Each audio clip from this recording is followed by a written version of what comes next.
1,00,000 మంది శివభక్తులతో కలిసి మహారుద్రాక్ష పూజలో పాల్గొనండి. వెంటనే కాల్ చేసి మీ పేరును నమోదు చేసుకోండి.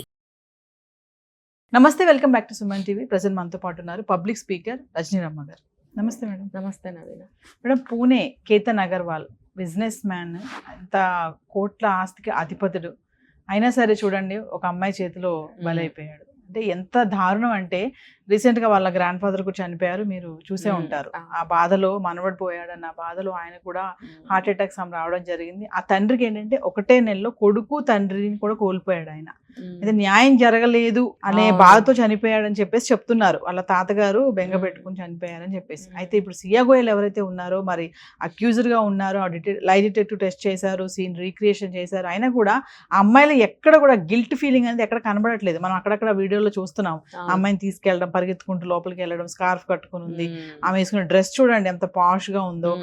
ఇంకా మిడిల్ ఫింగర్ చూపిస్తుంది. అంటే ఎక్కడ ఆ కళ్ళల్లో కానీ అసలు ఒక మనిషిని నేను చంపాను అన్న ఒక బాధ ఆమెకు లేదు అసలు. అంటే యూత్ 20 years ఇంటర్మీడియట్ ఫెయిల్ అంట అమ్మాయి. ఇంటర్మీడియట్ కూడా ఫెయిల్ అంట, 20 years. మరి ఇందులో బ్రదర్ హస్తం కూడా ఉందని ఒక టాక్ వస్తుంది. ఇంకో 3వ వ్యక్తి ఉన్నాడని. ఎన్ని ట్విస్ట్లు అంటే ట్విస్ట్ల మీద ట్విస్ట్లు వస్తున్నాయి. ఇక్కడ కూడా చూడండి, అంటే అంత పైంచి తోసేస్తే ఎవరో చూడరా, నన్ను పట్టుకోలేరు, మళ్ళీ తర్వాత మేము ఇద్దరు ఎంజాయ్ చేయొచ్చు లైఫ్ అని అనుకున్నారు. ఇక్కడ కూడా ఇదే, ఇక్కడ కూడా లవ్వరు కాబోయే హస్బెండ్ ని తీసేయడం ఎంగేజ్మెంట్ అయ్యాక. బయట ట్రోల్ చేస్తున్నారు రీల్స్. ఏంటంటే పెళ్లి చేసుకుంటే భార్య చంపేస్తుంది, పెళ్లి చేసుకోకపోతే ఇట్లా చంపేస్తున్నారు. అసలు ఈ పెళ్లి అంటేనే భయపడిపోతున్నారు బయట, అటు అమ్మాయి కానీ అబ్బాయి కానీ. మరి అలాంటప్పుడు లవ్ చేయటం ఎందుకు నవేనా? లవ్ మానేయండి. పెళ్లి అనేది తప్పని విషయం అనుకో, పక్కన పెడదాం. లవ్ చేయడం అనేది తప్పనిసరి విషయం కాదు కదా. అది ఎందుకు మానలేకపోతున్నారు అంటే అది ఎలాగోలా మాయ చేసి పడేసుకుంటున్నారు, అమ్మాయి అబ్బాయిని కానీ అబ్బాయి అమ్మాయిని కానీ. ఇక్కడ తీసుకుంటే వీళ్ళ తాతగారు చనిపోయారని మీరు చెప్తున్నారు. ఎవరైతే కేతన్ అగర్వాల్ తండ్రి ఉన్నారో, తను ఒకటేసారి తండ్రిని కొడుకుని కోల్పోతే ఆయనకి ఎంత దుఃఖంగా ఉంటుంది. ఆయన తండ్రి పోయారు అని అంటే ఆయన ఎందుకు పోయారో తెలుసా? పరువు పోయి ఆ తరంలో వాళ్ళు జీర్ణించుకోలేరు ఇలాంటివి. అయితే నా వారసుడు అనేటువంటిది ఒకటి బాగా ఉంటుంది ఆ తరం వాళ్ళకి. అది మరి అంత పరువు ప్రతిష్టలు వాళ్ళు ఎంత కష్టపడి నిలబెట్టుకుంటారు, డబ్బును కానీ పరువును కానీ, ఒక మనిషి గౌరవం ఏదైనా కూడా.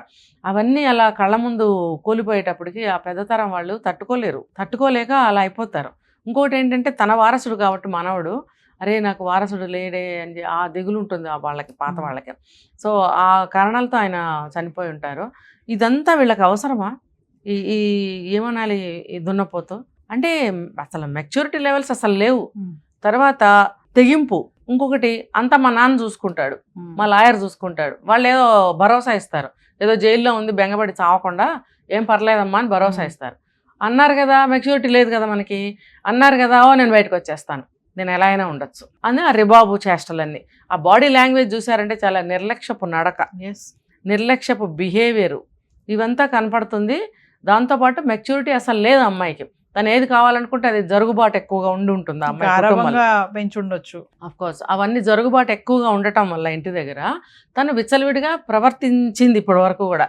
అందులో భాగమే ఆ అబ్బాయిని చంపేయటము, ప్రియుడితో విచ్చలవిడిగా తిరగటము, 2 times ప్రెగ్నెంట్ అవ్వటము, ఇప్పుడు 2nd time క్యారీయింగ్. సో ఇప్పుడు ఇంకా ఆ పరిస్థితిలో ఉంది కాబట్టి ఆమెకు హెల్త్ ఇష్యూస్ కూడా ఏమన్నా ఉంటాయి కాబట్టి ఆమె ట్రీట్మెంట్ మళ్ళీ అది అక్కడ ఒకటి కన్సిడరేషన్. అవసరమా ఇవన్నీ? నేరం చేస్తే నేరం అంతే, శిక్ష అంటే శిక్షే. మళ్ళీ స్పెషల్స్ అక్కడ నాకు ఈ ఫుడ్ ఆ డ్రింక్ ఏదో మరి వైన్ కూడా ఏదో ఏంటి చెప్పండి మరి, దానికి ఏంటి పెంపకమే తేడా కదా అక్కడ. ఎందుకు మరి డబ్బున్న వాళ్ళు అయితే అందరూ ఉండరు కానీ కొంతమంది ఇలా పెంచుతారు, మా అమ్మాయికి ఏంటి మా అమ్మాయికి ఏంటి మా అమ్మాయి. అంతవరకు ఎందుకంటే నేను ఒక చిన్న సంఘటన చెప్తాను. నార్మల్ మిడిల్ క్లాస్ ఒక అమ్మాయి ఉద్యోగం మానేసింది. ఎందుకు మానేసింది అని అడిగా. 25-26 years ఉంటాయి. అంటే వాళ్ళ అమ్మకు ఒంట్లో బాగోకపోతే పొద్దుటే లేచి అన్నీ చేయలేకపోతుంది కాబట్టి అమ్మాయి ఉద్యోగం మానేసింది. ఎవరు మానేయమన్నారనంటే మరి వాళ్ళ అమ్మ మానేయమందో ఏమో నాకు తెలీదు. నేను ఆవిడనే అడిగాను, ఎందుకండి మీరు దీనికోసం మానేయటం, తను చేసుకోవచ్చు కదంటే ఏం మాట్లాడుతున్నారు, ఎలా చేసుకుంటుందని అడిగింది. నన్ను అడిగింది. కళ్ళు ఇటు తిరిగినాయి నాకు అసలు. అదేంటండి, జాబ్ చేస్తుంది, అది కూడా 3-4 years నుంచి జాబ్ చేస్తుంది అమ్మాయి. మరి అమ్మాయి చేసుకోలేకపోవడం అంటే రేపు మ్యారేజ్ చేసి పంపిస్తారు కదా అంటే చేసుకోదండి, చేసుకోదు. ఎలా చెప్పారు తెలుసు సమాధానం? ఇక్కడే ఇలా ఉంటే మరి అలాంటి వాళ్ళు ఎలా పెంచుతారు పిల్లల్ని? ఆ తత్వం ఉన్నవాళ్ళ సంగతి, అందరూ కాదు. మరి ఎంత డబ్బున్నా చాలా నార్మల్గా పెంచేవాళ్ళు కూడా ఉన్నారు. మరి కాస్త కాస్తకి ఇలా పెంచుతున్నారు. అలాంటి తత్వం ఉన్నవాళ్ళు అలానే పెంచుతారు, ఉన్నవాళ్ళైనా ఎలాంటి వాళ్ళైనా. సో ఆ అమ్మాయిని కూడా అలాగే గారంగా విచ్చలవిడిగా చాలా ఫ్రీడమ్గా పెంచారు. ఇంకా చెప్పాలంటే ఆ చదువు పెద్ద చదువు లేదు, ఇంకా లోకజ్ఞానం ఏముంటుంది. ఎవడో నచ్చాడు, ప్రేమించావు, వాడు నువ్వు నచ్చి ప్రేమించలేదు, నీ వెనకున్న ఆస్తి నచ్చింది వాడికి. ఎంత కాకపోతే వాడు నిన్ను మ్యానిపులేట్ చేసి ఈ కేతన్ అగర్వాల్ దగ్గర నుంచి ₹1,00,00,000 నీ దగ్గర నుంచి లాగాడు. వాడి ఠికాణా ఏముందో మనకు తెలీదు. వాడు ఇన్ ఫ్యూచర్ వాడు బిజినెస్ కోసం అట, వాడి బిజినెస్ కోసం నువ్వు డబ్బులు ఇవ్వడం ఏంటి? చైతన్ ఈవెన్ ట్రాప్ చేశాడు అనుకోవచ్చు. చేయకుండా ఉండరు. ఎందుకనంటే డబ్బు కావాలి, సౌండ్ పార్టీ కాబట్టి ఈ అమ్మాయిని ప్రేమించినట్టు నటిస్తే పెళ్లి చేసుకుంటే ఆ ఆస్తి అనుభవించవచ్చు అని చెప్పి. ఇవాళ రేపు ఇద్దరు పిల్లలే కదండి ఉంటున్నారు, ఒక అబ్బాయి ఒక అమ్మాయి ఈక్వల్గా వచ్చేస్తుంది. మరి బాగా అనుభవించాలి, ఆ ఆస్తి ఎలా అనుభవించాలి?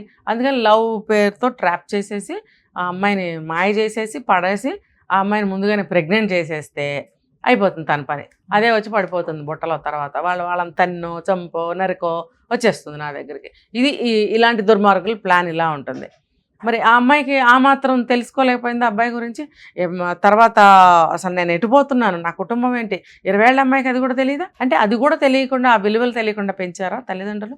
ఇక్కడ తల్లిదండ్రులదే నాకు బాగా తెలుస్తుంది ఈ అమ్మాయి బిహేవియర్, ప్రవర్తన అంతా కూడా. ఎందుకంటే సియా గోయల్ బిహేవియర్ కూడా కొంచెం రూడ్ గా ఉంది మేడం. ఈ అమ్మాయి వైన్ తాగడము, వాళ్ళ మదర్ ఏమో మా అమ్మాయి అసలు వైన్ తాగదని చెప్తే ఒక వీడియో కూడా వైరల్ అవుతుంది. తన పబ్ లో వైన్ బాటిల్ పట్టుకొని తాగకపోతే ఎలా అడుగుతుందండి ఇక్కడ?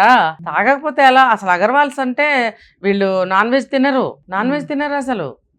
మరి అమ్మాయి అన్ని తింటుంది, అన్ని తాగుతుంది కదా ఇక్కడ. మరి దానికి ఏం చెప్తారు? మా అమ్మాయి తినదు తాగదని చెప్తారా? అది సమర్థన. ఆ సమర్థింపే ఇక్కడ వరకు తీసుకొచ్చింది కదా. అంత నిర్లక్ష్యంగా బిహేవ్ చేయటం, ఇంకా ఆ అమ్మాయి దుర్మార్గత్వాన్ని, బ్యాడ్ బిహేవియర్ని ఇంకా ఎక్స్పోజ్ చేస్తుంది బాగా. రేపొద్దున శిక్షలు వేయడానికి ఇవన్నీ కూడా దోహదం చేస్తాయి. కాబట్టి అంటారు కదా, పశ్చాత్తాపం అనేది ఉండాలి. పశ్చాత్తాపం ఉంటే శిక్షలు తగ్గుతాయి. చేసిన తప్పును ఒప్పుకుంటే శిక్షలు కొద్దిగా తగ్గుతాయి. పశ్చాత్తాపం కూడా ఉండాలి చేసిన తప్పుకి పాపానికి. అవన్నీ ఎక్కడ కనిపించట్లేదు. కేసులో కూడా ట్విస్ట్లు వస్తున్నాయి మేడం. థర్డ్ పర్సన్ ఎవరో ఉన్నాడు అక్కడ వీళ్ళతో పాటు అని చెప్పేసి అదొకటి.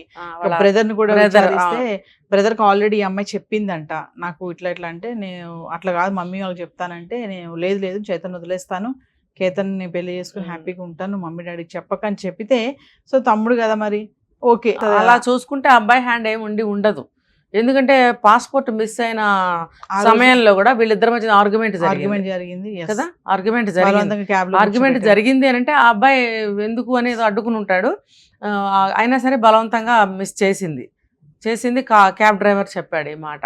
కాబట్టి తమ్ముడిది పెద్దగా లేకపోవచ్చు, అతను ఎక్కడ సపోర్ట్ చేసినట్టు కోఆపరేట్ చేసినట్టు మనకి తెలియలేదు. అంతా ఎవరన్నా వేరే హ్యాండ్ ఎవరన్నా పెట్టుకున్నారేమో కానీ మళ్ళీ లేదంటే మనకు తెలియాలి. అక్కడి నుంచి ఏమైనా కమిట్ చేసిందా తమ్ముడిని, ఒరే నువ్వు నాకు సాయం చేయాల్సిందే తప్పదు, అది ఇది నువ్వు చెప్పావంటే నిన్ను తమ్ముతాను, నేను చంపేస్తాను, వాడిని కూడా బెదిరించిందేమో.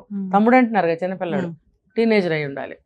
మరి ఆ అబ్బాయిని బెదిరించిందేమో. అవన్నీ మనకి బయటకు రావాలి.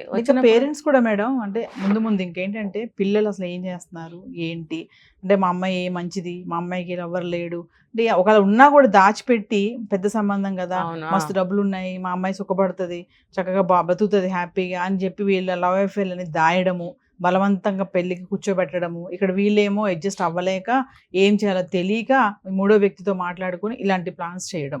ఇక్కడ పేరెంట్స్ కూడా ఒక ఇంపార్టెంట్ క్యారెక్టర్ ఉంది కదా మేడం, అంటే ఇలాంటివి ఉన్నప్పుడు. ఇక్కడ కూడా సియా గోయల్ ఈ అమ్మాయి కూడా చెప్పిందని చెప్తున్నారు మనకి, నాకు అబ్బాయితో అఫైర్ ఉందని అన్నప్పుడు కూడా వాళ్ళు కేకలేసి రిచ్ మ్యాచ్ అది ఇది అని చెప్పి పెళ్లి చేశారంటే, ఇక్కడ అగర్వాల్స్ అంటే అర్థం చేసుకోండి, డబ్బుకి చాలా ఇంపార్టెన్స్ ఇస్తారు వీళ్ళు. అట్ ద సేమ్ టైం పరువు కూడా అనుకోండి. ఎక్కువ డబ్బు వాళ్ళల్లో డబ్బు అంటే బిజినెస్ ఫ్యామిలీస్ వాళ్ళంతా కూడా. మరి అలాంటప్పుడు వాళ్ళు ఈక్వాలిటీ చూస్తారు, అక్కడ మనతో సమానంగా ఉన్నారా లేదా ఆస్తిపాస్తుల్లో. ఆ డబ్బు పిచ్చి ఎక్కువ ఉంటుంది వాళ్ళకి. అయితే వీళ్ళు కూడా కేతన్ అగర్వాల్ వాళ్ళు కూడా డబ్బు బాగా ఉన్నవాళ్ళు కాబట్టి, గోయల్ అన్నా అగర్వాల్ అన్నా వాళ్ళు ఒకటే కమ్యూనిటీ, ఒకటే కేటగిరీ అయి ఉండొచ్చు మేబీ. కాబట్టి ఇద్దరు సమానంగా ఇచ్చిపుచ్చుకుంటే ఇంకా పైకి వెళ్ళొచ్చు కదా నెక్స్ట్ జనరేషన్ వాళ్ళు. అందుకని వాళ్ళు ఆస్తులు నిలబెట్టడానికి, హోదా పెంచుకోవడానికి సమానంగా అట్లా చూసుకుంటారు. అందుకని ఈ అబ్బాయిని ప్రేమించానని చెప్పినా సరే బలవంతంగా ఒప్పించి ఎంగేజ్మెంట్ చేయడం వల్ల ఈ అమ్మాయి ఇంకా తప్పటడుగులు ఎక్కువ వేసింది. అక్కడ వాళ్ళు తెలిసినప్పుడు, ఒకవేళ తెలిసినప్పుడు వాళ్ళు మానుకోమని కౌన్సిలింగ్ ఇప్పించి పరిస్థితులు వివరించితే ఆ అమ్మాయి నిజంగా మనస్ఫూర్తిగా ఒప్పుకుంటే చేయొచ్చు. కానీ ఇక్కడ అదంతా జరగలేదు, అసలు ఏం జరగలేదు. ఈ అమ్మాయి పక్కకెళ్ళి చేసేసింది, అది వీళ్ళు ఊహించలేదు. సో ఇలా జరిగిపోయింది. అందుకని ఎప్పుడైనా సరే ఇలాంటివి ఉన్నాయని తెలిసినప్పుడు పెద్దవాళ్ళు ఆగాలి, తొందరపడకూడదు. ఎందుకంటే ఇంకో కుటుంబం నాశనం అయిపోవట్లా, ఆ అబ్బాయి చనిపోలా, ఆ అబ్బాయి తాతగారు చనిపోలా, ఇదంతా ఎవరి వల్ల? అతని పెంపకం వల్లేగా పిల్ల ఇలా చేసింది. కాబట్టి ఇక్కడ పెంపకం కరెక్ట్గా ఉండాలి. ఇలాంటి సందర్భాల్లో ఆగి నిలబడి ఆలోచించి నిర్ణయాలు తీసుకోవాలి. Thank you.